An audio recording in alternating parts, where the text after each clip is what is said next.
Zoe Wellness has arrived.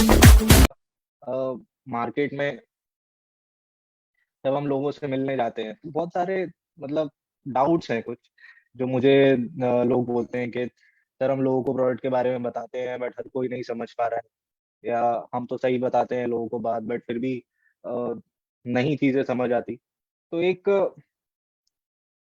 अब इसमें होता क्या है, लोग जो मैं देख रहा हूँ ट्रेंड जो है डायरेक्ट सेलिंग इंडस्ट्री का, मैं ये नहीं कह रहा कि सारे लोग करते हैं बट काफी सारे लोग फिर ये करने लगते हैं कि प्रोडक्ट जब वो प्रमोट करना स्टार्ट करते हैं, मार्केट से रिजल्ट भी आने लगते हैं, फिर उसके बाद लोग उनको अब जब रिजल्ट आएगा आप इसको प्रोडक्ट दोगे ठीक हो जाएगा, लोग उनकी रिस्पेक्ट करने लगते हैं, वो सारी चीजें होने लगती हैं, तो फाइनली लोग डॉक्टर ही बन जाते हैं। तो ऐसा ना हो ताकि, और आपको ये समझ आए कि प्रोडक्ट अगर किसी को बताना है, प्रोडक्ट प्रमोट करना है तो वो कैसे करना है, क्या सही तरीका है, वो मैं एक छोटा सा टॉपिक कवर करना चाहता हूँ। तो उस पे हम डिस्कशन करेंगे। मैं स्क्रीन शेयर करता हूँ तो हम स्टार्ट करते हैं। काफी लोग आ गए हैं I think. 205 people are here right now. हाँ, अब मैं इसको शेयर कर,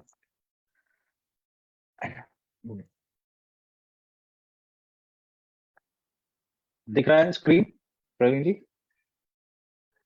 Your screen is visible, sir. Zoe Wellness. ठीक है, Health, healthy brains. चलिए तो एक छोटा सा इसको सेशन को स्टार्ट करने से पहले उसको कवर करेंगे कि अब किसी को अगर हमें कुछ बताना है, कैसे बताना है। मैं आपको जो ट्रेनिंग्स देता हूँ तो मैं किस बेसिस को फॉलो करता हूँ ताकि आप लोगों को ज्यादा से ज्यादा चीजें समझ आए, वही ताकि आप डुप्लीकेट कर सकें और आप अपने ग्रुप में जब ट्रेनिंग करें तो आपको आपके लोग आपकी बात ठीक से समझें, कोई ज्यादा ज्यादा से ज्यादा लोग आपको फॉलो करें। तो एक स्टोरी है इसके पीछे जो मैंने कभी सुनी थी, मुझे वो बहुत पसंद आई। तो उसके पीछे एक ये बेसिस है कि एक छोटी सी स्टोरी है, मैं आपको सुनाऊंगा। इस स्टोरी में के बाद आपको रियलाइज हो जाएगा कि हम जो कर रहे हैं वो ठीक है बट थोड़ा सा उसको अगर हम चेंज कर दें तो क्या होता है। तो ये स्टोरी है सत्य और कहानी की। दो बहनें होती हैं। अब ये दो बहनें एक गांव की कहानी है। तो उस गांव में ये दो बहनें रहती हैं और ये बहुत सुंदर होती हैं। अब उस गांव के लोग, ये इतनी सुंदर होती हैं कि उस गांव के लोग इस बात को प्रमोट करते हैं, उनको एक गर्व है कि हमारे गांव में दो बहनें रहती हैं, वो बहुत सुंदर बहनें। और इतनी सुंदर कि शायद उनसे सुंदर लड़कियां उस शहर में, उस एरिया के आसपास होती नहीं। अब अब इस बात का सबको बहुत गुरूर है उस गांव में कि हमारे पास इतनी सुंदर दो लड़कियां हमारे गांव में रहती हैं। उस गांव वाले इस बात को कहीं भी बाहर जाते हैं तो बहुत खुशी से बताते हैं कि हमारे पास हमारे गांव में दो इतनी सुंदर लड़कियां रहती हैं। और ये दोनों लड़कियां भी बहुत डाउन टू अर्थ हैं, बहुत अच्छी हैं, सबकी मदद करती हैं, उनको अपनी सुंदरता पे कोई ऐसा घमंड नहीं है, कोई गुरूर नहीं है। तो अब बट अब इनकी माँ को पता होता है कि बहुत सुंदर लड़कियां हैं, तो कोई अब क्योंकि उस टाइम पे डाकू वाकू का भी होता है कि लड़कियों को उठा के ले जाते थे और ये होता था, तो उनको ज्यादा कहीं बाहर जाने नहीं देती थी। अपने आंगन में ही, घर में थोड़ा बहुत आस पड़ोस में, मोहल्ले में, बट बहुत ज्यादा कहीं वो लड़कियां बाहर गई नहीं। अब एक दिन उस गांव में एक साधु आता है। अब वो साधु को वहां वो कहीं जा रहा होता है, रास्ते में गांव पड़ता है, उसे पता चलता है कि इस गांव की इस बात से ये गांव फेमस है कि वहां पे दो इतनी सुंदर लड़कियां रहती हैं। अब तो उसे ये बात पता चलती है तो वो बोलता है कि मैं भी देखना चाहता हूँ, तो उसको वहां ले जाया जाता है। वो लड़कियां उससे बात करती हैं, उसको खाना खिलाती हैं, पानी पिलाती हैं, वो उसकी बहुत सेवा करती हैं क्योंकि साधु होता है उनका तरीका यही है कि कोई बड़ा आए तो उसकी आदर करना है। तो लड़कियां भी वो बहुत सभ्य होती हैं, तो वो साधु उनसे बहुत खुश होता है। बोलता है कि आप इतनी सुंदर हो, कोई घमंड नहीं है तुम दोनों को, फिर भी आप मेरी इतनी अ, सेवा कर रही हो, मुझे खाना भी खिलाया, सब बढ़िया सब कुछ किया। तो उनको एक बोलता है कि मैं तुम्हें एक तोहफा दे के जाता हूँ। वो तोहफा होता है एक शीशा, एक आईना उनको गिफ्ट करता है जो उससे पहले उन्होंने कभी देखा नहीं। पुराना पिछड़ा हुआ गांव था, वहां पे आईना होता नहीं। तो वो आईना उनको देता है और वो पहली बार अपनी दोनों शक्ल देखती हैं। अब दोनों देखती है, पहले सत्या देखती है। अब वो देखती है तो बड़ी खुश होती है कि मैं तो बहुत सुंदर हूँ, उसने भी कभी अपने से ज्यादा सुंदर कोई लड़की देखी नहीं। फिर कहानी अपनी शक्ल देखती है, वो कहती है मैं भी बहुत सुंदर हूँ। अब पहली बार वो अपनी शक्ल देख रही है और पहली बार उनको रियलाइज हो रहा है कि हम तो बहुत सुंदर लड़कियां, हमसे कोई सुंदर है नहीं। अब ये देखने के बाद उनको अपने पे घमंड हो रहा है और थोड़ा सा गुरूर आ रहा है कि हम तो बहुत सुंदर हैं, हम हमसे सुंदर कोई है नहीं। अब दोनों ही बहुत सुंदर हैं, दोनों ही पहली बार अपनी शक्ल देख रही हैं। तो दोनों को ही घमंड हो गया। अब ये बात शुरू हो गई कि दोनों में से ज्यादा सुंदर कौन। तो दोनों लड़कियां, खैर बहनें थी तो कोई लड़ाई तो नहीं हुई, बट दोनों में बात स्टार्ट हो गई कि दोनों में से ज्यादा सुंदर कौन। तो कुछ दिन हो गए, अब ये डिसाइड नहीं हो पा रहा है। तो कोई कहती है मैं सुंदर हूँ, दूसरी कह रही है मैं ज्यादा सुंदर हूँ। अब उन किसी से पूछे भी तो कोई क्या बताए, दोनों ही अपने आप में इतनी अच्छी हैं दिखने में और इतनी सुंदर हैं। तो एक दिन ये डिसाइड करती हैं, एक काम करते हैं कि गांव वालों से ही पूछ लेते हैं। और हम एक काम करेंगे कि गांव में निकलेंगे बाहर, और जो जिसको ज्यादा गांव वाले देखेंगे, जिसको ज्यादा फॉलो करेंगे, उसको हम मान लेंगे कि वो ज्यादा सुंदर है। तो ये डिसाइड होता है, एक दिन तय करते हैं। अब पहले सत्य बोलती है कि मैं जाऊं, कहानी बोलती है ठीक है तुम जाओ। अब सत्य सोचती है कि मैं इतनी सुंदर तो हूँ, मैं ज्यादा तैयार तो क्या हूँ, मुझे तैयार होने की भी जरूरत नहीं है, मैं ऐसे ही अपने आप में बहुत हूँ। तो वो ना कोई गहना पहनती है, ना कुछ जेवर वगैरह, और वो कपड़े पहन के अच्छे बस निकल जाती है। अब वो बाहर निकलती है, तो जैसी सड़क पे जाती है, कुछ लोग खड़े होते हैं बट कोई उसको देखता नहीं। अब वो थोड़ी हैरान होती है कि मुझे कोई देख क्यों नहीं रहा है, मैं हूं तो इतनी सुंदर, बट मुझे कोई देख नहीं रहा है। फिर थोड़ी और आगे रहती है, वहाँ कुछ और लोग होते हैं। फिर वहां पहुंचती है, तो फिर दिखती है कि कोई मुझे देख ही नहीं रहा है। अब बहुत लोग हैं, थोड़ी भीड़ है, बट कोई उसे देख नहीं रहा है। बड़ी दुखी परेशान हो जाती है कि मैं इतनी सुंदर हूँ, मुझे सारे लोग मेरी बात करते हैं, बट मैं जब आई हूँ इनके सामने तो मुझे कोई देख नहीं रहा। फिर थोड़ा गली में जाती है, किसी मोहल्ले में जाती है, बट कोई उसे दिखता नहीं। फिर बहुत दुखी होके थोड़ी देर घूम फिर के वो शहर में अ, एक मार्केट होता है, एक बाजार होता है, वहां बाजार में बीच में चौराहा होता है, तो चौराहा पे जाके खड़ी हो जाती है, थोड़ा सा प्लेटफॉर्म सा बना होता है, ऊंचा सा होता है। वहां ऊपर जाके बीच में खड़ी हो जाती है, बोलती है कि अब तो मैं सबको दिखूंगी, तो उसे कोई नहीं देख। वो बहुत दुखी, बेचारी परेशान, अब इरिटेट हो जाती है, गुस्सा आ रहा था। तो वो सोचती है अब मैं और क्या करूं कि जो मुझे और लोग देखें या मेरी तारीफ करें, मुझे देखें, मेरे से आके बात करें। अब उससे ज्यादा तो वो कुछ कर नहीं सकती थी, तो अब उसे गुस्सा आता है, तो वो सोचती है मैंने और दिखाती हूँ, तो वो अपने कपड़े उतार देती है। जब अपने कपड़े सारे उतार देती है तो लोग सारे डर जाते हैं। अब उसने तो ये सोचा था कि मुझे देखेंगे, बट सारे लोग डर जाते हैं और अपने घरों में घुस जाते हैं, सब छुप जाते हैं। कोई घर में चला गया, किसी ने दुकानों में घुस गए, अंदर से सारी दुकानें बंद कर दी। बच्चे भी जो घूम रहे थे वो भी सारे अपने घरों में अंदर से सार सबने कुंडियां चटकनियां लगा ली है, सब बंद। कोई उसकी तरफ नहीं देख रहा है, सब डर गए। अब ये बात कहानी देख रही थी अपने घर में बैठी हुई, और वहां से दिख रहा होगा वो सारा, उनको पता चल रहा था कि ये हो रहा है। अब सत्या बहुत दुखी कि अब क्या करूं, सारे लोग तो मेरे से डर के भाग गए, शर्त लगाई है, अब कैसे जीतूंगी, अब तो मेरे से कोई देख भी नहीं रहा है, अब मैं इससे ज्यादा क्या ही कर सकती हूँ, मैंने कपड़े भी उतार दिए। तो वहां बैठ के वो रोने लगती है। कोई उसको तरफ देखता नहीं, कोई उस पर ध्यान नहीं देता, सारे चुप जाते।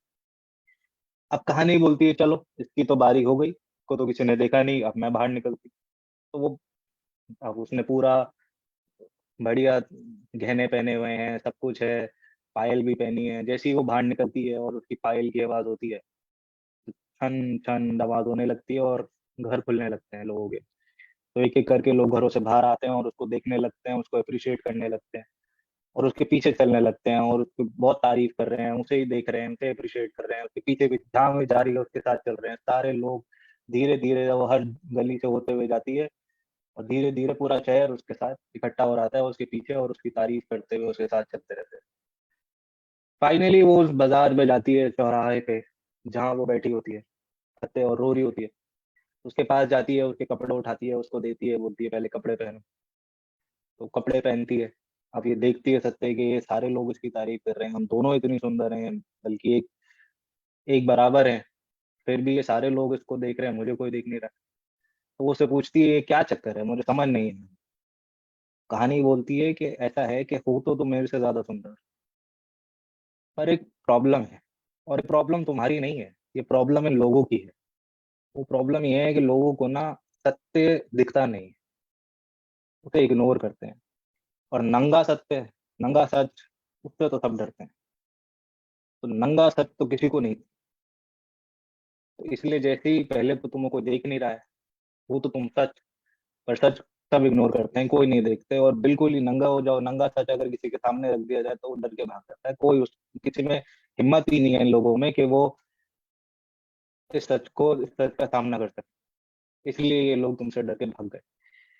अब मुझे क्यों देख रहे हैं? क्योंकि लोगों को ये चाहिए कि आप कोई भी बात उन्हें बताएं तो वो सच जो है, अगर एक कहानी की तरह उनको बताओगे, कहानी की तरह उसको सजा के, उसको थोड़ा सा घुमा फिरा के, उनको सजा के उनके सामने प्रेजेंट करोगे, तो वो आपकी बात सुनते हैं और तब वो उसको ज्यादा अहमियत देते हैं, ज्यादा वैल्यू देते हैं, वो उससे रिलेट करते हैं।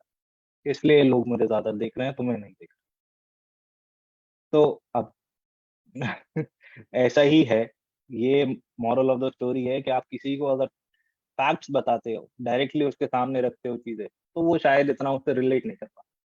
बट वही बात अगर आप उसे किसी स्टोरी में किसी तरह मोल्ड करके, जिस जो चीजें वो जनरली उसके साथ हो रही हैं उसी तरह थोड़ा सा बात को अपने हाईलाइट करके अगर दोगे उसको, तो वो ज्यादा रिलेट कर पाता है।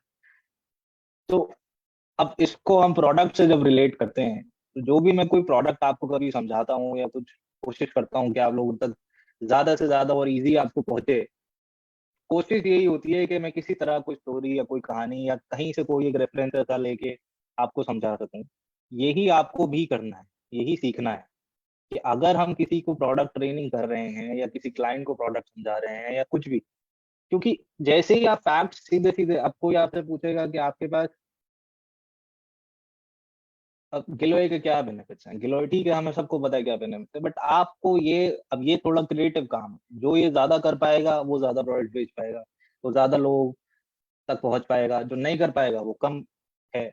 ये धीरे धीरे प्रैक्टिस से भी आएगा, बस थोड़ा सा उसको मोल्ड करना है, थोड़ा सा उसको जनरल कनेक्ट करना है और आपको लोगों को देना है, तो लोग आपकी बात समझने लगेंगे इजीली। तो चलो अब प्रोडक्ट पे चलते हैं थोड़ी सी। अब इस पूरी ट्रेनिंग में आपको रिलेट आप जहां भी कर सकेंगे, तो आप ये देखिएगा कि कहाँ से कैसे मैं कोशिश कर रहा हूँ कि आपको मैं कहानी की तरह समझा सकूं। गोइंग अहेड भी आप वैसे ही ट्रेनिंग्स करें, जैसे लास्ट टाइम जो जो थे ट्रेनिंग में उनको याद होगा कि मैंने आपको एक लियोपैट्रा का एग्जांपल दिया था, मैंने आपको एक चाइना चाइना की रानी का एग्जांपल दिया था, फिलीपींस के लोगों का एग्जांपल दिया था। ये एग्जांपल, ये कहानियां जब आप लोगों को देते हो तो वो ज्यादा रिलेट करते हैं। तो आपको भी यही करना है। फाइनली जब आप लोगों तक पहुंचोगे और हमारी बात लोगों तक, क्योंकि फाइनली हमें डुप्लीकेट करना है। हम आपको कोई चीज देते हैं, आप डुप्लीकेट करेंगे, आप अपने लीडर्स को या अपने आपके साथ जो लोग हैं उनको देंगे, वो डुप्लीकेट करेंगे। डुप्लीकेट सिर्फ कहानियां हो सकती हैं, तो वो कहानियां आपको ऐसी क्रिएट करके उनको देनी पड़ेगी। चलो नेक्स्ट आगे बढ़ते हैं। अब है फूड, वाटर और ऑक्सीजन। इन तीन चीजों को सब जानते हैं। अब खाना है, पानी है और ऑक्सीजन है, ये तीनों ही चीजें जीने के लिए बहुत ज्यादा इंपॉर्टेंट है।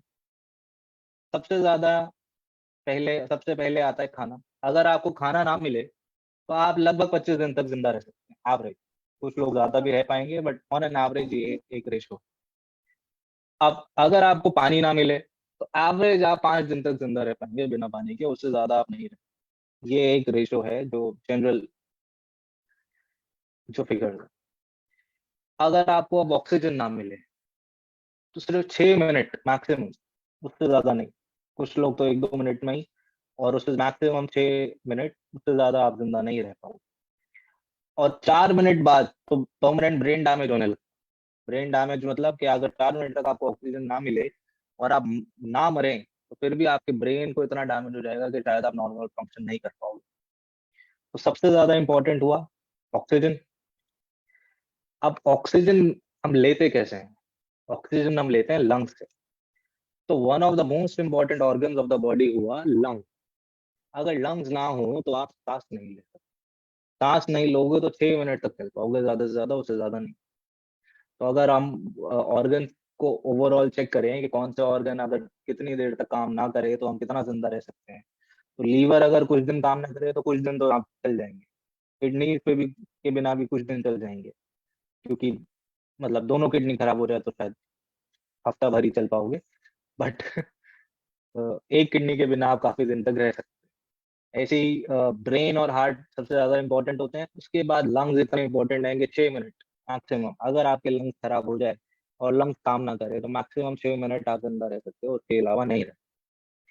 तो जब लंग्स इतने इंपॉर्टेंट है और लंग्स के इतने सारे फंक्शंस हैं, इतने सारे काम हैं, तो वो है क्या? एग्जैक्टली क्या करते हैं लंग्स हमारे हमारे लिए, बॉडी के लिए? और इतना इंपॉर्टेंट ऑर्गन जो है, क्या वो सिर्फ सांस लेने के काम आता है या और भी कोई फंक्शन है जो वो परफॉर्म करता है?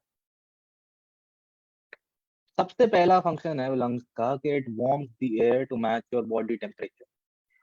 अब हर जगह टेम्परेचर सेम नहीं होता। आपके कमरे में है, जैसे अभी मैं जिस कमरे में बैठा हूँ यहाँ 24 डिग्री टेम्परेचर होगा अप्रोक्सीमेटली। तो 24 डिग्री की हवा मेरे 24 डिग्री टेम्परेचर की हवा जब बॉडी में जाएगी, तो क्या बॉडी का टेम्परेचर अंदर से भी 24 डिग्री ही है तो उसे मैच कर पाए? अगर नहीं है तो फिर हवा का टेम्परेचर सेम होना चाहिए ना। तो अब जो आपकी बॉडी का अंदर का टेम्परेचर है वो बाहर का टेम्परेचर भी वैसा ही हो, ये तो हो ही नहीं। तो लंग्स का सबसे पहला काम होता है कि आपके जो भी आप ब्रीथ कर रहे हो, जो भी हवा अंदर जा रही है, उसका टेम्परेचर बॉडी के टेम्परेचर से मैच करना। उसके बाद ही वो ऑक्सीजन की सप्लाई ले सकता है, नहीं तो नहीं ले। Next, humidity level. अब आपकी बॉडी के अंदर जो ह्यूमिडिटी लेवल है वो अलग है, और आपके आपके जहाँ आप बैठे हैं बाहर या कमरे में या कहीं, हर जगह ह्यूमिडिटी लेवल अलग। वो भी अगर बॉडी का मैच नहीं होगा तो हवा से ऑक्सीजन बॉडी नहीं लेती। सबसे इम्पोर्टेंट फंक्शन होता है इसका लंग्स का टेम्परेचर और ह्यूमिडिटी लेवल मैच करना। नेक्स्ट, अब ऑक्सीजन जो आई बॉडी में, वो ऑक्सीजन को हवा से अलग करना, क्योंकि हवा में सिर्फ ऑक्सीजन तो नहीं है, हवा में तो और बहुत सारी गैसेस हैं, बहुत सारी चीजें हैं। तो उसको हवा से अलग करके आपके खून में पहुंचाना, खून तक पहुंचाने का काम लंग्स का है। उसके बाद वो आपके सेल्स में डिस्ट्रीब्यूट हो जाती है, पूरी बॉडी में चली जाती है। Next, remove waste and toxic gases like carbon dioxide. अब सिर्फ हवा तो नहीं है, मतलब सिर्फ ऑक्सीजन तो नहीं है हवा में, हवा में तो और भी बहुत कुछ है, और सिर्फ हवा भी नहीं है, हवा में और भी बहुत कुछ है, डस्ट है। अब जैसे घर की बात करें, हम जो हाउस वाइफ हैं, उनको वो एक घर के अंदर पोल्यूशन जनरली आपके आसपास के एरिया से ज्यादा होता है, क्योंकि घर में जो हमारे इंडियन हाउस होल्ड में जो खाना बनता है वो इतना ऑयली, इतना ग्रीसी होता है कि उसकी जो भाप निकलती है वो बहुत पोल्यूटेड होती है।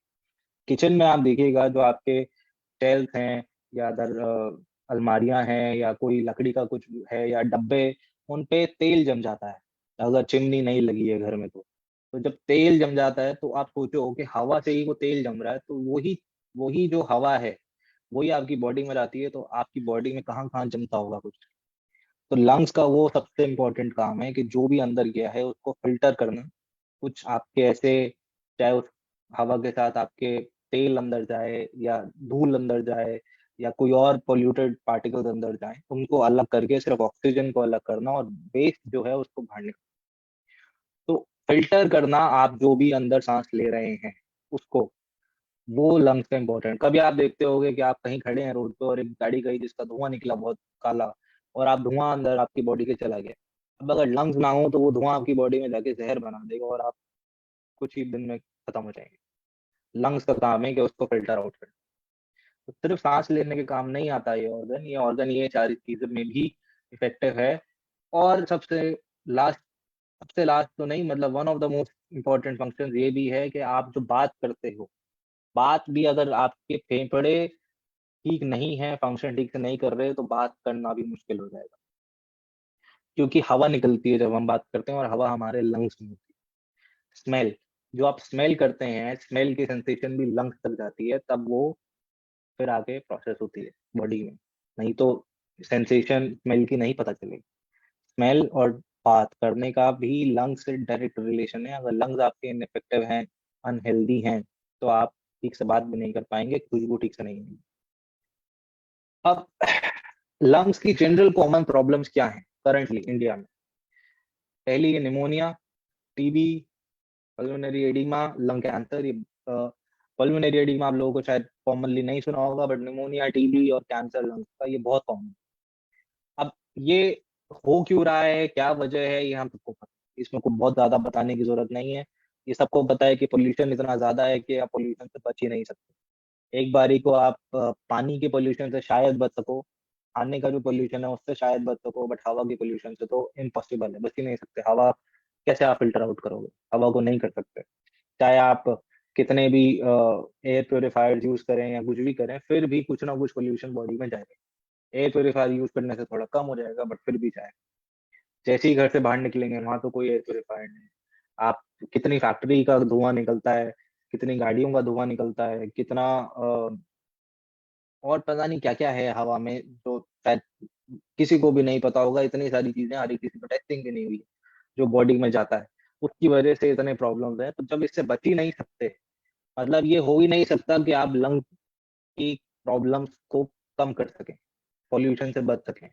ऐसा डॉक्टर्स मानते हैं कि दिल्ली में जो बच्चे पैदा हो रहे हैं, 95% लगभग बच्चों को लंग्स की प्रॉब्लम होगी ही होगी। चाहे वो ब्रोंकाइटिस हो, चाहे वो टीबी हो या फिर अस्थमा हो, लंग्स की प्रॉब्लम होगी ही होगी, क्योंकि पॉल्यूशन इतना ज़्यादा है। तो दिल्ली में इतना ज़्यादा 95 है, तो बाकी शहरों में झाँका में तो 50% होगा। बट जो नए बच्चे आ रहे हैं, वो डेफ़िनेटली बहुत ज़्यादा ब प्रोन है टू लंग डिज़ीज़। अब बचने के लिए करना क्या पड़ेगा? तो उसके लिए आपको कुछ सप्लीमेंट लेना ही पड़ेगा, जो आपके लंग्स पे डायरेक्टली काम करे। अब लंग्स पे डायरेक्टली जो काम करेगा, वो ऐसा आयुर्वेदिक जड़ी-बूटियाँ कुछ हैं, जो आपके स्पेसिफिकली लंग्स पे काम करती हैं।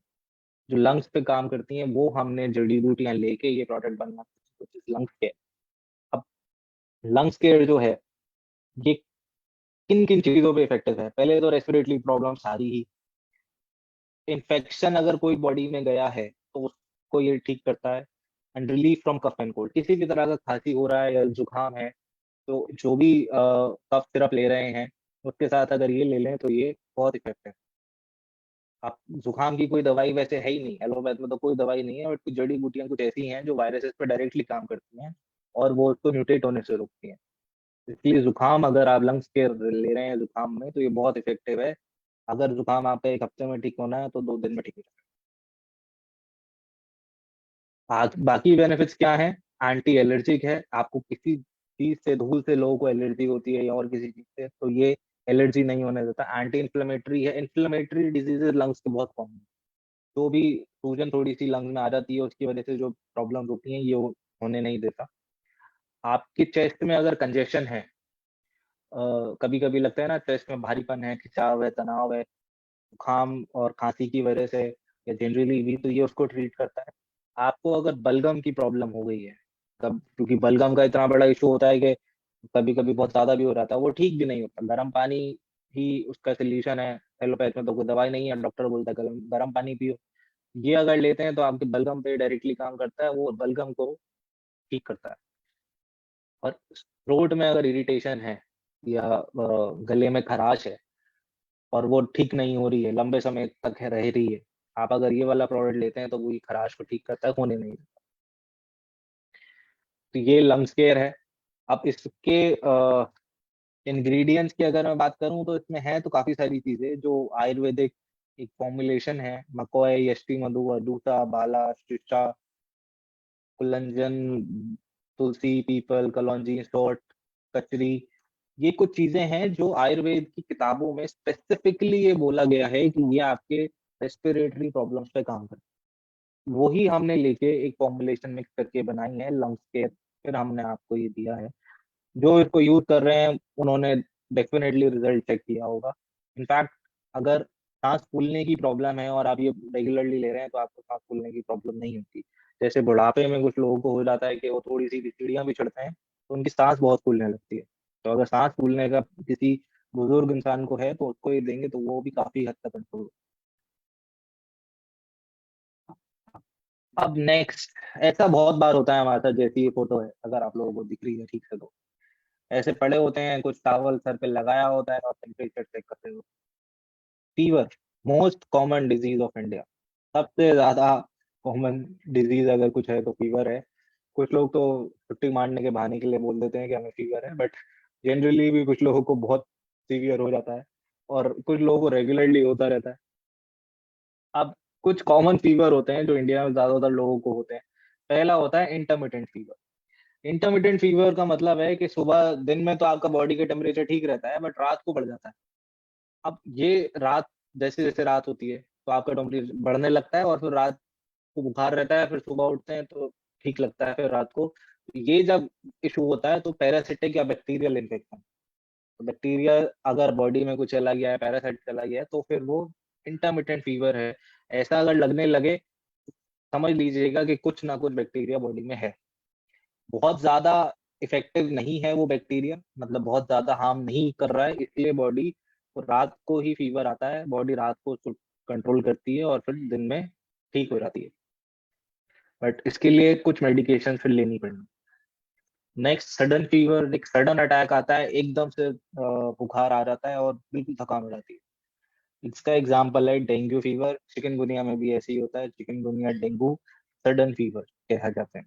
नेक्स्ट कंटिन्यूअस फीवर, ये एक तरह का मतलब अगर किसी को हुआ है तो बॉडी का टेम्परेचर ज्यादा नहीं बढ़ता, 1 डिग्री के आसपास बढ़ेगा और वो कांस्टेंट रहेगा सुबह शाम, और कुछ दिन तक 1 डिग्री का ही टेम्परेचर आपका मेंटेन रहेगा, 1 डिग्री ऊपर। बट आपको रेगुलरली ऐसा लगता रहेगा कि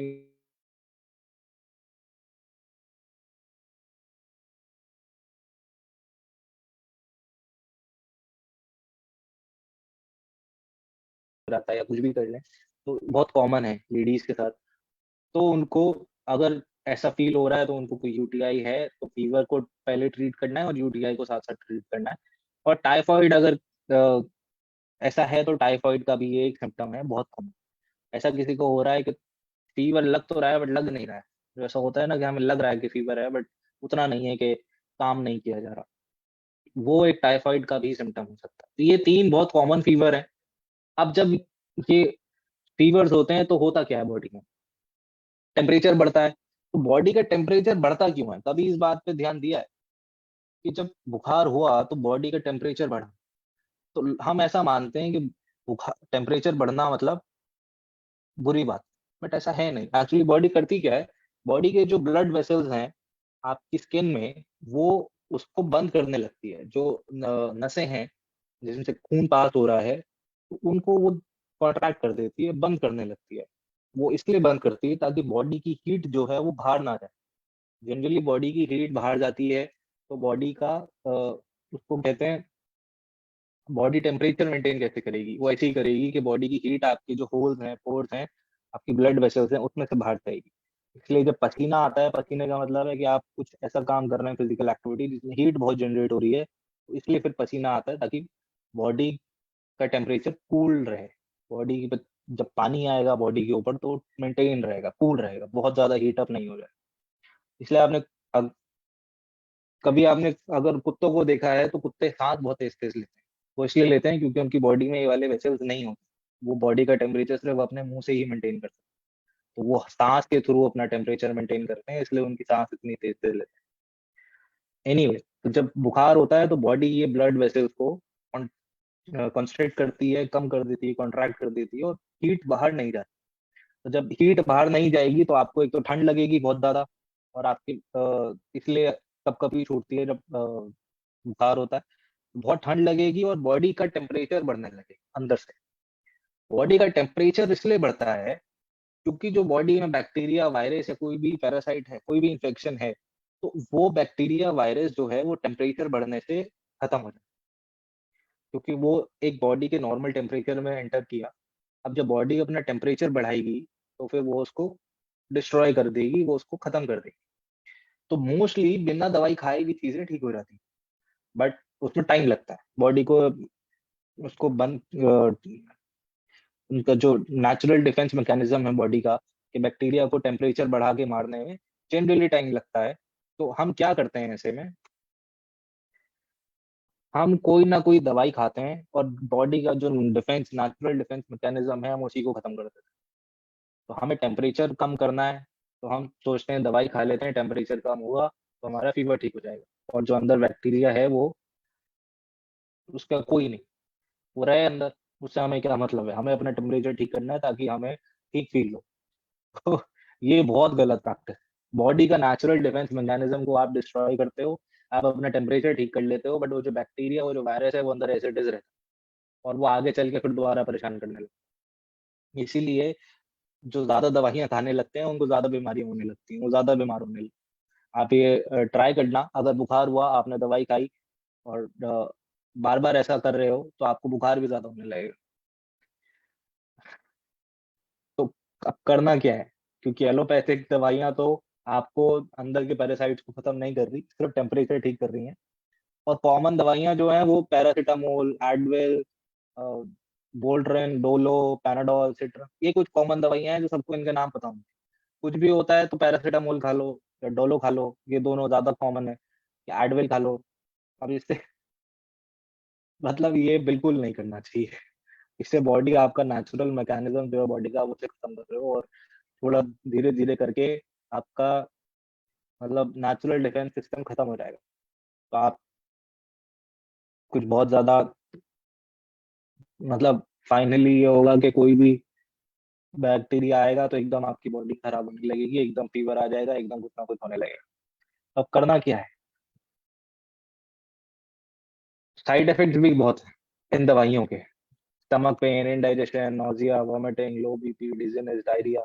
जनरली जो लोग दवाइयाँ ये वाली ज्यादा खाते हैं तो आपको, और बाद में ये बोलते हैं कि हमें डाइजेशन की प्रॉब्लम है, या कभी भी पेट खराब हो जाता है, या पेट साफ नहीं होता है, या थोड़ा चक्कर सा लगने लगता है, नौजिया होता है, बैठे बैठे एकदम खड़े होते हैं तो एकदम से चक्कर आता है, पेट में कभी भी दर्द हो जाता है, बीपी कभी भी लो हो जाता है। तो ये सारे इन दवाइयों के साइड इफेक्ट हैं जो हमें लगता है कि हमारे साथ पता नहीं क्या हो रहा है, बट ये ध्यान नहीं देते कि ये चीजें हम कर रहे हैं इसकी वजह से साइड इफेक्ट हो रहे हैं।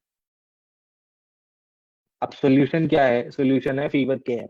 इसमें ये चार चीजें ऐसी हैं जो आपकी बॉडी को टेम्परेचर को रेगुलेट तो करेगी, बट ऐसा नहीं है कि आपकी बॉडी के डिफेंस मैकेनिज्म बिल्कुल ही खत्म कर देगी, डिस्ट्रॉय कर देगी। ये आपकी बॉडी के डिफेंस मैकेनिज्म को स्ट्रेंथन करते हुए आपके बैक्टीरिया को निकालती है बॉडी में से। तो डायरेक्ट बैक्टीरिया पे काम कर, आयुर्वेदा का बेसिक रूल ही यही है कि हम सिम्टम्स को ठीक ना करके हम बैक्टीरिया या जो एक्चुअल उसकी कॉज है उस पे काम करते हैं। तो अगर आपको बुखार हुआ है और आप फीवर केयर लेते हैं तो आपको रियलाइज होगा कि आप ठीक तो हुए, मतलब शायद एक दिन की वजह 2 दिन में होंगे, बट 2 दिन बाद तो फिर जो आपकी जो हेल्थ होगी वो बॉडी का नेचुरल डिफेंस सिस्टम वैसे ही होगा, वो डैमेज नहीं होगा। और आपके जो एक्चुअल जो अटैकर है जिसने अटैक किया उसको ये क्लियर करेगा। क्योंकि इन दवाइयों का पर्पज ही, इसमें जो ये इंग्रेडिएंट्स हैं, जो जड़ी बूटी हैं, इनका इफेक्ट ये है, उनका एक्शन ही है कि वो उस पर काम करे। तो वायरसेस और डिजीज और रेगुलर, मतलब अगर इसको सर्दियों के सीजन में या ये वाला सीजन स्पेशली, अभी जो ये चिकनगुनिया और डेंगू, मलेरिया, ये वाला जो सीजन है बरसातों के बाद स्टार्ट होता है जब ये वाले डिजीज आने लगते हैं, तो इसको रेगुलरली अगर लेना स्टार्ट कर दें, मतलब हफ्ते में 1 या 2 बार इसको ले लें, तो आपकी बॉडी को एक मेंटेन रखे। और जब ये वाले बहुत ज्यादा पीक पे हों, डेंगू, मलेरिया, चिकनगुनिया, तो हर किसी को ये दिन में 1 बार तो पीना चाहिए। तो उससे आपकी बॉडी को ये वाले बीमारियां एटलीस्ट नहीं होने देगा, क्योंकि डेंगू का बुखार जो होता है वो बहुत बहुत खतरनाक होता है। मतलब प्लेटलेट्स वाली स्टेज तक जाने ही नहीं देगा, उससे पहले ये कंट्रोल करेगा।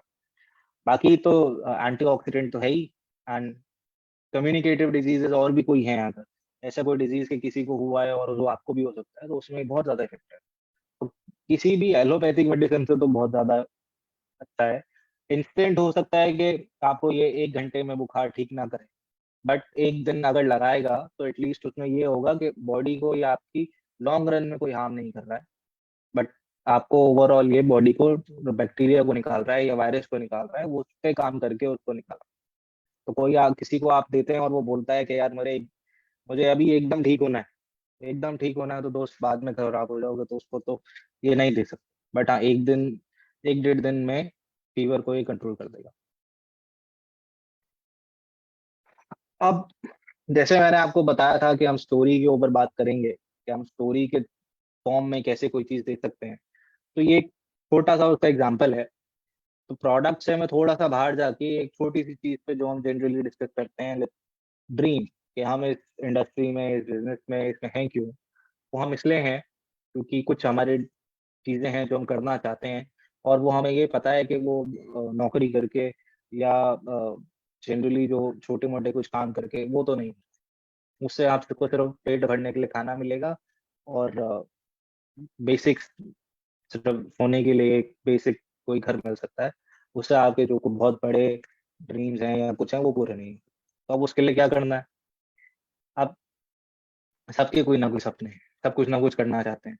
मोस्टली ये वाली जनरेशन जो है मतलब क्योंकि इंडिपेंडेंस के बाद बहुत सारे लोगों के पास पैसे थे नहीं, तो बहुत गरीबी ही देखी है मोस्टली शायद सभी लोगों ने, उसके बाद यहाँ तक पहुँचे हैं जो भी आप लोग अपने कर रहे हैं। कुछ लोग अभी भी बहुत ज़्यादा आगे नहीं आ पाए हैं, बट जो आ गए हैं वो उनको पता है कि कितनी हार्डशिप हुई है। तो अब इसके लिए करना क्या होता है? बहुत ज़्यादा काम, बहुत ज़्यादा मेहनत और कम से कम 14 घंटे एक दिन में काम करना पड़ेगा, खाना-पीना छोड़ना पड़ेगा, सोना छोड़ना पड़ेगा, तभी आप जाके सक्सेस हो सकते हैं। जनरली यही बोला जाता है, यही बातें होती हैं और यही सच भी है, कि बिना इतना काम करे आपको सक्सेस तो नहीं मिल सकती। इतना काम करना पड़ेगा, नींद-वींद, खाना-पीना ये सब छोड़ना पड़ेगा। अब जब इस पे आप काम करेंगे और स्पेशली इस इंडस्ट्री में जब आप काम करेंगे, जहाँ पे हर रोज़ एक नई सक्सेस आप देख रहे हो और आपको ये होता है कि अब मुझे भी ये करना है। कोई वो अचीव कर रहा है, कोई कुछ कर रहा है, कोई कुछ कर रहा है, अब आपको भी करना है, लीडर्स को भी करना है, तो होगा क्या? फाइनली एक चीज़ आती है, जब आप अपने मेहनत इतनी करने लगते हैं और सब करने लगते हैं, तो वो है स्ट्रेस। इसको नहीं छोड़ सकते। मतलब अगर आपको अपने सपने पूरे करने हैं और आपको अपने जो भी आपके काम हैं, अगर ईमानदारी से आप पूरा काम करते हैं, तो ये जो वर्ड है स्ट्रेस, ये आएगा ही आएगा और जब ये आएगा, तो ये साइड इफ़ेक्ट है आपको अपने सपने पूरे करने के। ये चाहे आप अब इंडस्ट्री की भी बात करें तो किसी भी इंडस्ट्री में, अगर कोई डॉक्टर है, उसे कोई अब बहुत एक्स्ट्राऑर्डिनरी काम करने हैं तो स्ट्रेस आएगा ही। कोई टीचर है, उसको ये चाहता है कि मैं ज़्यादा से ज़्यादा लोगों तक पहुँचूँ, बच्चों तक पहुँचूँ तो आएगा। चाहे कोई भी इंडस्ट्री में आप इसको रख के देख लें, अगर कोई मेहनत कर रहा है और सक्सेस होना चाह रहा है, स्पेशली लाइफ़स्टाइल में, तो वो बिना स्ट्रेस के नहीं हो सकता। ऐसा कुछ दिमाग में रहता है कि कहाँ से क्या चल रहा है, क्या हो रहा है, कुछ समझ नहीं आ रहा है, बस हम करना पड़ेगा क्योंकि प्रेशर इतना है, सोसाइटी का प्रेशर है, जॉब है तो बॉस का प्रेशर है या अगर डायरेक्ट सेलिंग में है तो भी प्रेशर है कि हमें ये करना है, नेक्स्ट क्या है, अपना अपना पर्सनल टारगेट्स का प्रेशर है। इतनी सारी चीज़ें दिमाग में जब होती हैं, बॉडी का क्या हाल होता होगा सोचो। तो बॉडी का जो हाल होगा, छाती में दर्द, दिल की धड़कनें कभी-भी बढ़ जाएँगी, बीपी बहुत ज़्यादा तेज़ हो जाएगा, जॉ आपके जबड़े आपको कभी-कभी ऐसा फ़ील होता होगा कि दर्द कर रहे हैं, अजीब सी इरिटेशन होती है, डाइजेशन की प्रॉब्लम होने लगेगी, सेक्सुअल इश्यू होने लगेंगे, सर दर्द कभी भी हो जाएगा, थकान तो रहेगी, नो डाउट। रात को सोते-सोते अगर एकदम से झटका लगता है, तो वो स्ट्रेस का है। ये स जो अगर कोई ईमानदारी से 12, 13, 14 घंटे काम कर रहा है, वो ये चीज़ें उसके साथ हो रही हैं। और भी क्या है, आपके नींद नहीं आना, ये एक बहुत कॉमन है, स्ट्रेस का साइड इफ़ेक्ट। हार्ट अटैक का रिस्क, आपको हाई ब्लड शुगर, आपको स्टमक एक, फर्टिलिटी प्रॉब्लम, ये बहुत कॉमन है, जो ये इन विट्रो क्लिनिक्स आजकल आ गए हैं, वो इसीलिए हैं, आईवीएफ जिसको कहते हैं, क्योंकि इतना ज़्यादा स्ट्रेस है। अब स्ट्रेस वर्ड हम जनरली यूज़ तो करते हैं, बट उसके जो बेसिक साइड इफ़ेक्ट है, उसको हम नहीं समझ पाते हैं। तो ये कहीं न कहीं आजकल लोग बच्चा करने में भी प्रॉब्लम होने लगी है, क्योंकि इन चीज़ों में इतना ज़्यादा इन्वॉल्व्ड है। आपके सेक्सुअल इश्यूज़ हैं, इरेक्टाइल डिसफंक्शन, फीमेल में पीरियड्स बहुत ज़्यादा में प्रॉब्लम हो जाती है, इर्रेगुलर पीरियड हो जाते हैं, मिस होने लगते हैं। आपकी आपने देखा होगा कि मसल टेंस हो जाती है, जिसको कहते हैं कि क्रैम्प क्रैम्प बहुत ज़्यादा आने लगते हैं। अगर आप स्पेशली वो लोग जो पानी कम पीते हैं, उनके साथ होता है, वो स्ट्रेस भी उसका एक साइड इफ़ेक्ट है। मतलब स्ट्रेस का वो एक साइड इफ़ेक्ट है। तो ये सारी चीज़ें होंगी ही होंगी। अगर आप कोई एक ऐसा इंसान हो, जिसको अपनी चीज़ें करनी ही हैं, जिसको ये मतलब जिसको काम ज़्यादा करना ही है और उसके बिना काम, या तो आप काम-वाम छोड़ के घर में बैठ जाओ। शांति से जियो, जितने हैं पैसे उतने ही रखो, तो कोई फ़ायदा नहीं है। मतलब फिर ये सब नहीं हो, फिर आप टेंशन फ्री होके जी सकते हैं। बट टेंशन अगर लेनी है, तो स्ट्रेस आएगा ही और स्ट्रेस आएगा तो ये सारी चीज़ें आएँगी। अभी ऐसा माना जा रहा है कि इस सेंचुरी का सबसे सबसे खतरनाक अगर कोई बीमारी है, तो वो स्ट्रेस है। क्योंकि यहाँ से वो सब शुरू होता है, जो नहीं होना चाहिए एक बॉडी में। अब इसका सॉल्यूशन क्या है? स्ट्रेस पे कौन काम कर सकता है? स्ट्रेस की दवाई क्या हो सकती है, आप सोचो। एलोपैथ में स्ट्रेस की कोई दवाई आपको क्या दे सकती है? कुछ आपको वो वही दे सकते हैं जो जनरली साइकियाट्रिस्ट या साइकोएनालिस्ट देते हैं, या साइकोलॉजिस्ट।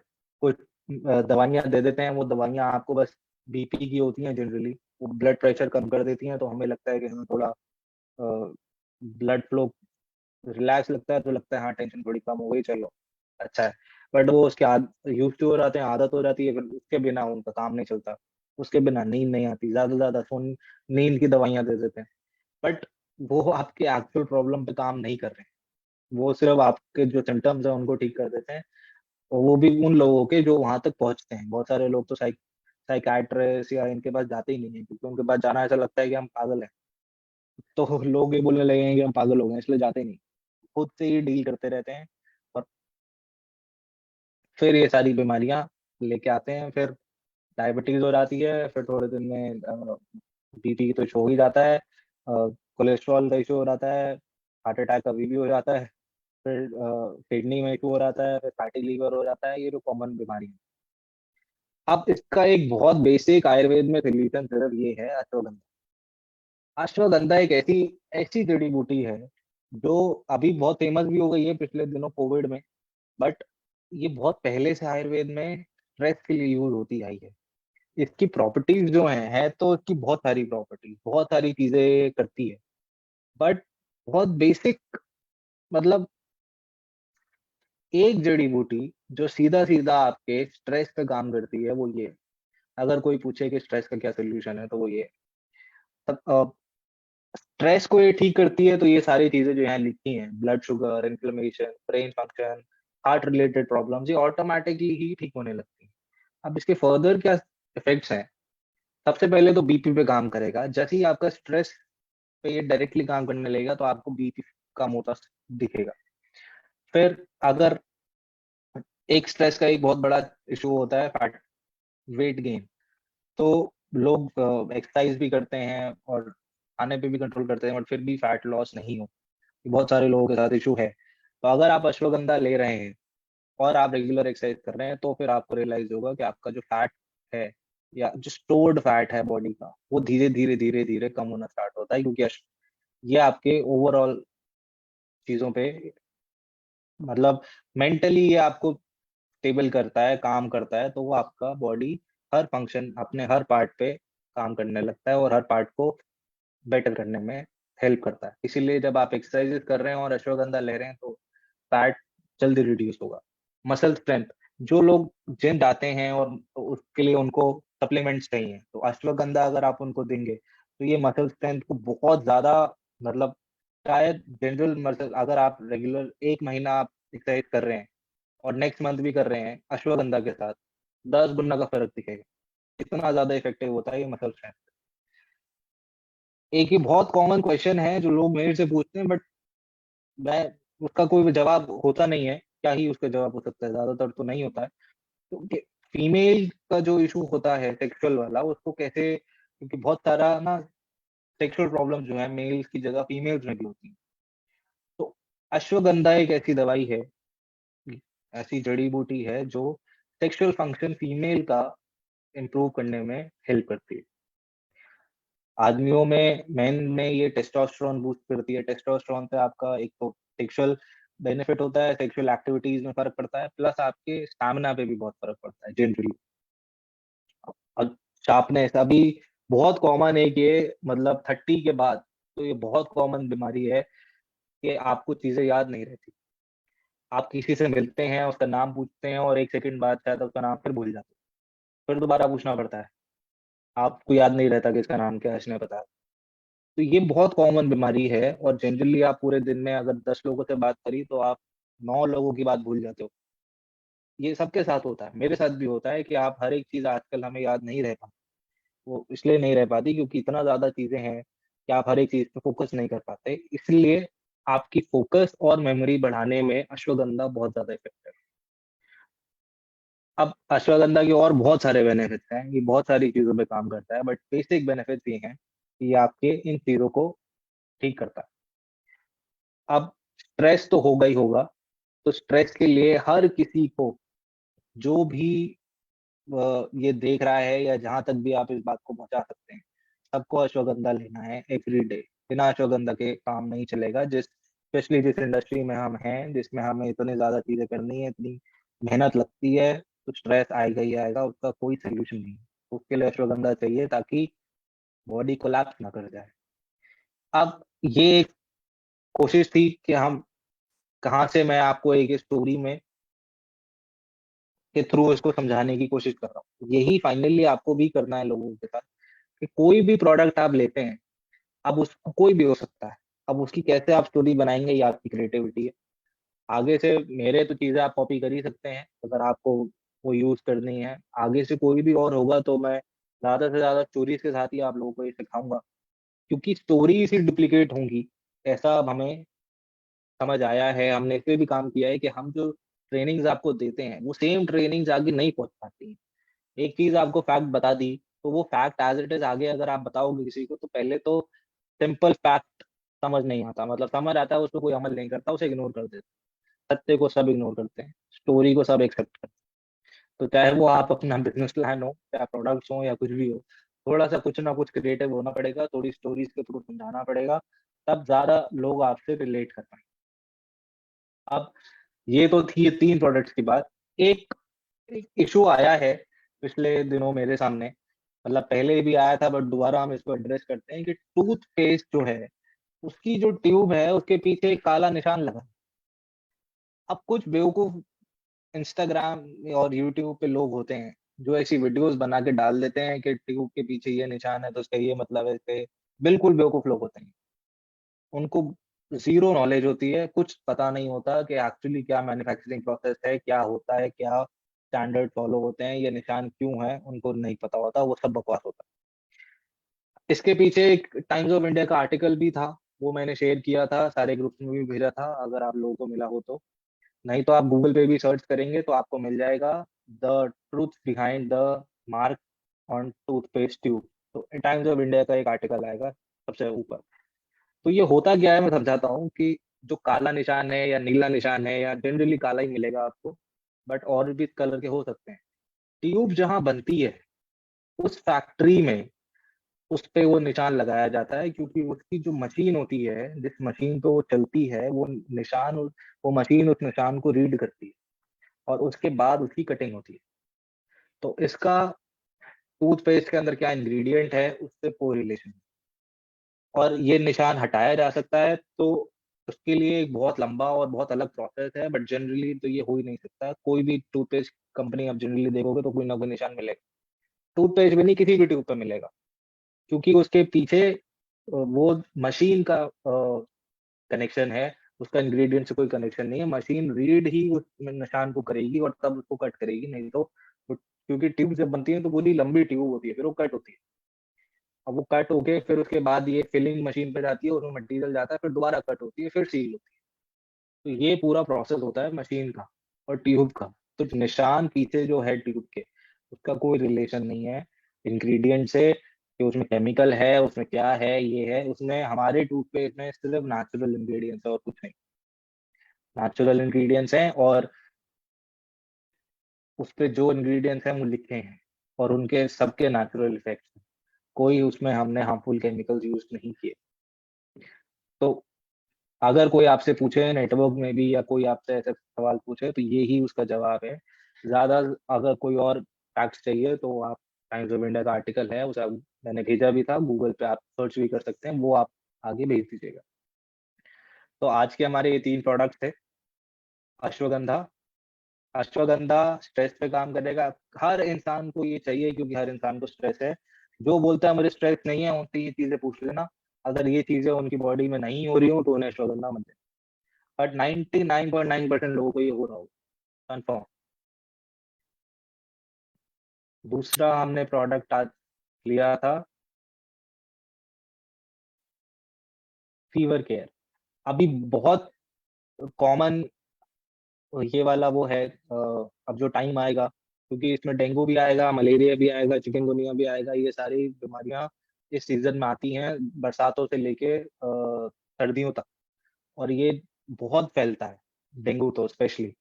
तो गिलोय, पपाया, व्हीट ग्रास और मोरिंगा, ये बहुत इफेक्टिव होते हैं डेंगू के, स्पेशली डेंगू में और मलेरिया में। ये सभी को देना है। जनरली भी किसी को फीवर आए तो एलोपैथिक मेडिसिन यूज ना करें, उनकी जगह ये लें, क्योंकि एक तो ओवरऑल इम्यूनिटी पे काम करेगा और बॉडी को आपके लॉन्ग रन में खराब नहीं करेगा। और हमने बात करी है लंग्स केयर की। लंग्स बहुत ज्यादा इंपॉर्टेंट ऑर्गन है हमारी बॉडी के, जो हमारी बॉडी, जिसके बारे में बात नहीं होती है। दिल के बारे में होती है, कोलेस्ट्रॉल के बारे में होती है, आपके लंग्स के बारे में ज्यादा कोई बात नहीं करता है। कोई ऐसा प्रोडक्ट भी नहीं है जिसका टीवी पे ऐड आता हो, इसलिए हमें पता नहीं। कोलेस्ट्रॉल का ऐड आता है, हार्ट की बीमारियों का ऐड आता है, तो हमें चीजें पता है, बट लंग्स का नहीं आता, इस पे कोई बात भी नहीं करता है। बट एक बहुत ज्यादा इम्पोर्टेंट एक है, अगर लंग्स केयर जनरली लोग ले रहे हैं तो छाती से रिलेटेड प्रॉब्लम नहीं होगी आपको, एलर्जी किसी चीज की नहीं होगी आपको, खांसी और कफ नहीं, खांसी और कोल्ड नहीं होगा आपको, बलगम की शिकायत नहीं रहेगी, गले की खराश नहीं रहेगी, चेस्ट कंजेशन नहीं होगा, और सांस फूलने की बीमारी नहीं होगी। ये बेसिक प्रॉब्लम्स हैं जो नहीं होंगी, और जो बड़ी प्रॉब्लम्स है उसमें तो ये इफेक्टिव है ही। कोई आपको मिले जिसको चेस्ट की कोई बड़ी प्रॉब्लम है, तो उनकी जो भी दवाई चल रही हो उसके साथ लंग्स केयर अगर देंगे तो उसका रिजल्ट बढ़ जाएगा। उसको अगर 1 महीने में आराम होना हो तो 20 दिन में हो जाए। तो ये 3 प्रोडक्ट आज हमने कवर करे, प्लस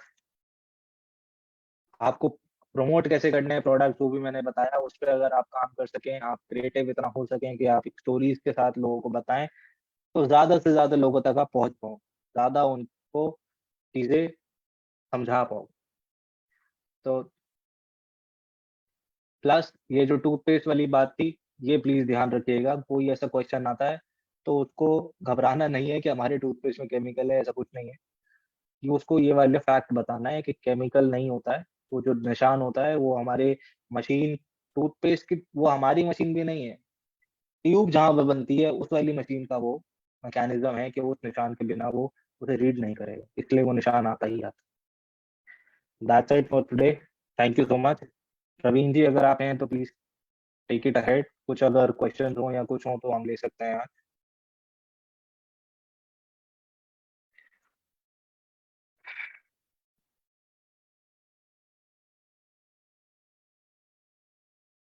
प्रवीण जी शायद अभी नहीं है, कोई बात नहीं, एक मिनट।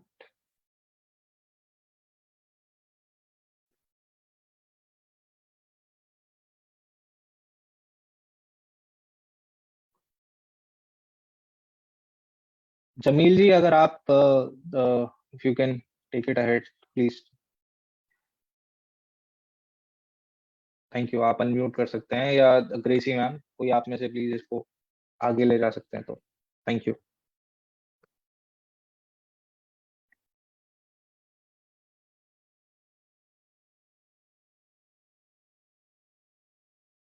आज मुझे लगता है शायद अनम्यूट नहीं हो पा रहा है, कुछ तो है चैलेंज। हाँ, आप देख।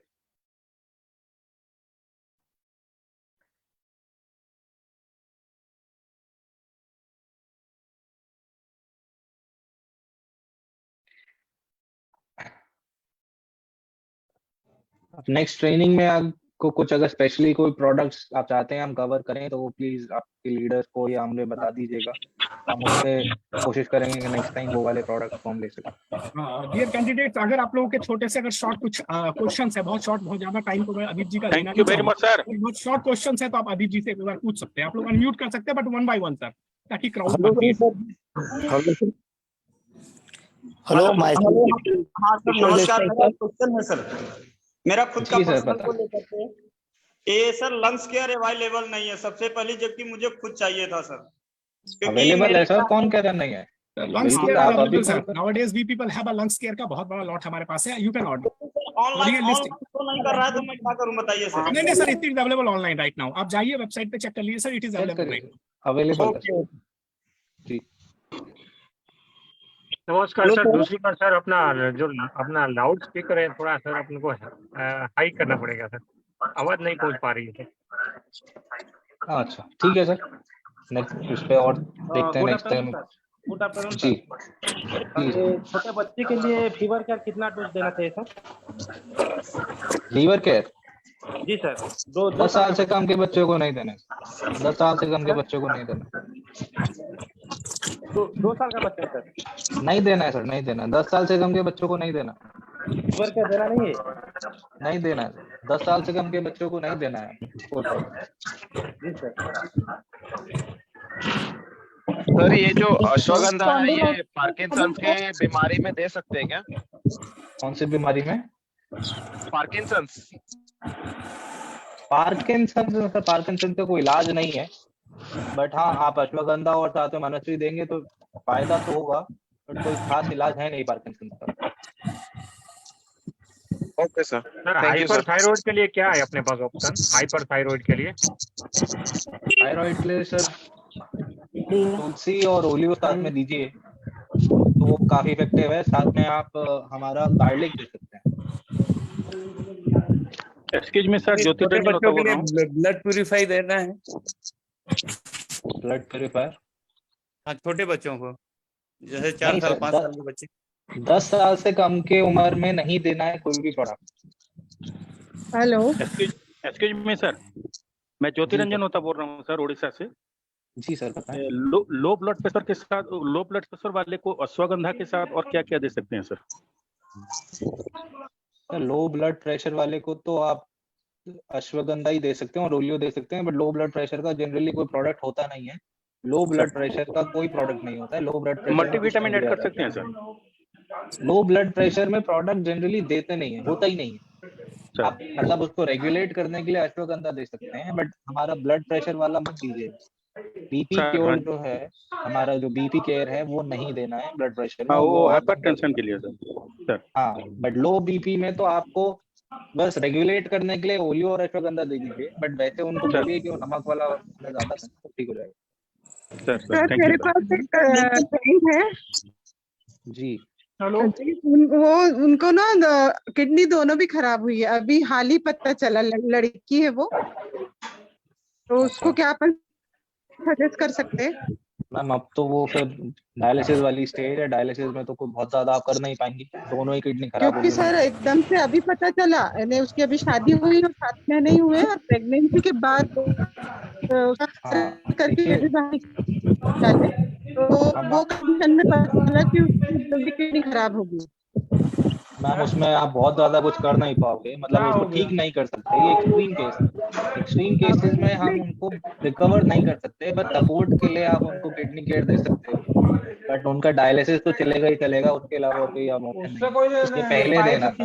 ये टीम इस तरह, आई एम रियली सॉरी मैं आप लोगों को इंटरप्ट कर रहा हूं, बट इस तरह से तो हम लोग सर किसी मुकाम पे नहीं पहुंच पाएंगे। अगर आपके कुछ क्वेश्चंस हैं तो आप एक बार हमारे कस्टमर केयर पे कांटेक्ट कीजिए, हमारे एक्सपर्ट्स आपको उसके लिए प्रॉपर एडवाइस देंगे। We people have a team of experts, right? तो आप हमें कस्टमर केयर पे अपने जो क्वेरीज हैं you people can get register, और साथ ही साथ मिस्टर अदीब को भी आप मेल कर सकते हैं। तो आप एक बार हमारे जो कस्टमर सपोर्ट नंबर है उस पर मेल करिए and definitely you people will get answer. इस तरह से तो बहुत ही ज्यादा क्राउड क्रिएट हो रहा है, बहुत सारे लोगों को डिस्टर्बेंस क्रिएट हो रही है। तो इस मीटिंग को मैं चाहूंगा कि अभी हम लोग इसे क्लोज आउट करें और आप अपने क्वेरीज को आप अपना नोट डाउन करें और एक बार हमारे सपोर्ट कंसल्टेंट से कस्टमर केयर सपोर्ट नंबर पे बात कीजिए, डेफिनेटली आपको आंसर मिलेगा। और अदीप जी का बहुत बहुत ही हम थैंक यू करना चाहेंगे। थैंक यू अदीप सर, बहुत अच्छा रहा। Thank you very much sir. Thank you. Good evening sir. Thank you team. हम लोग अगली मीटिंग के लिए आपको बहुत जल्दी अनाउंसमेंट दे रहे हैं और अगले जूम मीटिंग में आप लोग और भी बेटर प्रोडक्ट्स के बारे में ट्रेनिंग लेंगे हमारे एक्सपर्ट्स से। और अभी इस मीटिंग के लिए अदीप जी का बहुत बहुत ही thank you all of the Joy wellness team. All the best. Thank you sir, thank you very much sir, thank you very much, thank you.